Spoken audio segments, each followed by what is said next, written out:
بسم اللہ الرحمن الرحیم۔ السلام علیکم ورحمۃ اللہ وبرکاتہ۔ آن لائن ٹیچر کی جانب سے خوش آمدید۔ حکایت الصالحین میں ایک گائکہ کی توبہ کا عجیب واقعہ لکھا ہے۔ بصرہ میں ایک انتہائی حسین و جمیل عورت رہا کرتی تھی۔ لوگ اسے شہوانہ کے نام سے جانتے تھے۔ ظاہری حسن و جمال کے ساتھ ساتھ اس کی آواز بھی بہت خوبصورت تھی۔ اپنی خوبصورت آواز کی وجہ سے وہ گائکی اور نوحہ گری میں مشہور تھی۔ بصرہ شہر میں خوشی اور غمی کی کوئی مجلس اس کے بغیر ادھوری تصور کی جاتی تھی۔ یہی وجہ تھی کہ اس کے پاس بہت سا مال و دولت جمع ہو گیا تھا۔ بصرہ شہر میں فسق و فجور کے حوالے سے اس کی مثال دی جاتی تھی۔ اس کا رہن سہن امیرانہ تھا۔ وہ بیش قیمت لباس زیب تن کرتی، زیورات سے بنی سنوری رہتی تھی۔ ایک دن وہ اپنی رومی اور ترکی کنیزوں کے ساتھ کہیں جا رہی تھی۔ راستے میں اس کا گزر حضرت صالح المری رحمۃ اللہ علیہ کے گھر کے قریب سے ہوا۔ آپ رحمۃ اللہ علیہ اللہ کے برگزیدہ بندوں میں سے تھے۔ آپ بعمل عالم دین اور عابد زاہد تھے۔ آپ اپنے گھر میں لوگوں کو واعظ و ارشاد فرمایا کرتے تھے۔ آپ کے واعظ کی تاثیر سے لوگوں پر رقت طاری ہو جاتی اور وہ بڑی زور زور سے آؤ بکا شروع کر دیتے، اور اللہ کے خوف سے ان کی آنکھوں سے آنسوؤں کی جھڑیاں لگ جاتی۔ جب شہوانہ نامی عورت وہاں سے گزرنے لگی تو اس نے گھر سے آؤ فغا کی آوازیں سنی۔ آوازیں سن کر اسے بہت غصہ آیا۔ وہ اپنی کنیزوں سے کہنے لگی، تعجب کی بات ہے کہ یہاں نوحہ کیا جا رہا ہے اور مجھے اس کی خبر تک نہیں دی گئی۔ پھر اس نے ایک خادمہ کو گھر کے حالات معلوم کرنے کے لیے اندر بھیجا۔ وہ لونڈی اندر گئی اور اندر کے حالات دیکھ کر اس پر بھی اللہ کا خوف طاری ہو گیا اور وہ وہیں بیٹھ گئی۔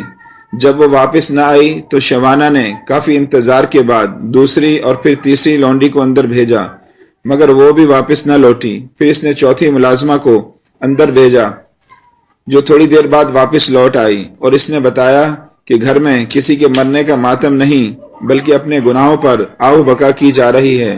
لوگ اپنے گناہوں کی وجہ سے اللہ کے خوف سے رو رہے ہیں۔ شہوانہ نے یہ سنا تو ہنس دی اور ان کا مذاق اڑانے کی نیت سے گھر کے اندر داخل ہو گئی، لیکن قدرت کو کچھ اور ہی منظور تھا۔ جو ہی وہ اندر داخل ہوئی، اللہ رب العزت نے اس کے دل کو پھیر دیا۔ جب اس نے حضرت صالح المری رحمۃ اللہ علیہ کو دیکھا تو دل میں کہنے لگی، افسوس، میری تو ساری عمر ضائع ہو گئی۔ میں نے انمول زندگی گناہوں میں گزار دی، وہ میرے گناہوں کو کیوں کر معاف فرمائے گا؟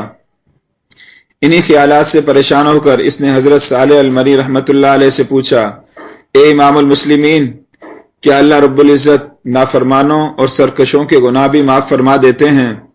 آپ نے فرمایا، ہاں، یہ واعظ و نصیحت اور وعدے وعیدیں سب انہی کے لیے تو ہیں تاکہ وہ سیدھے راستے پر آ جائیں۔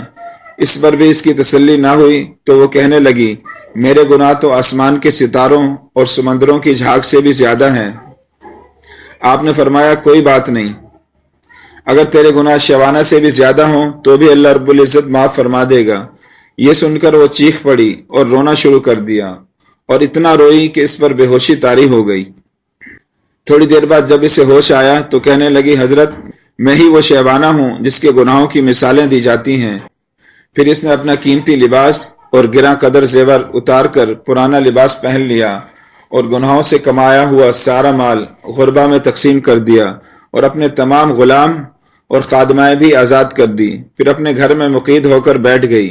اس کے بعد وہ شب و روز اللہ رب العزت کی عبادت میں مصروف رہنے لگی، اپنے گناہوں پر روتی رہتی اور ان کی معافی مانگتی رہتی، رو رو کر رب العزت کی بارگاہ میں التجائیں کرتی، اے توبہ کرنے والوں کو محبوب رکھنے والے اور گناہ گاروں کو معاف فرمانے والے، مجھ پر رحم فرما، میں کمزور ہوں، تیرے عذاب کی سختیوں کو برداشت نہیں کر سکتی، تو مجھے اپنے عذاب سے بچا لے اور مجھے اپنی زیارت سے مشرف فرما۔